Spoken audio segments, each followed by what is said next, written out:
fonamental. En aquests temps difícils se necessita més que mai. Per això avui, en Connexió esta vesprada, volem fer d'altaveu per a la Creu Roja. El 82% de persones que ajuda a esta ONG viu per sota del nivell del llindar de la pobresa.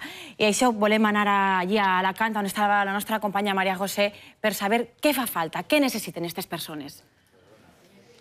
Moltes vegades són simplement productes de primera necessitat, com pot ser llet, oli o pastes. També altres productes específics, com per exemple roba, bolquers o llet de continuació que aquests voluntaris estan empaquetant. Però n'hi ha més. Nosaltres estem en el punt de primera acollida de Creu Roja. Així ve la gent que no ha demanat ajuda mai, la gent que ve per primera vegada. Així els voluntaris els entrevisten i detecten altres tipus de necessitats, com pot ser assessorament davant d'un desnonament, el pagament de factures o suport escolar per als seus fills.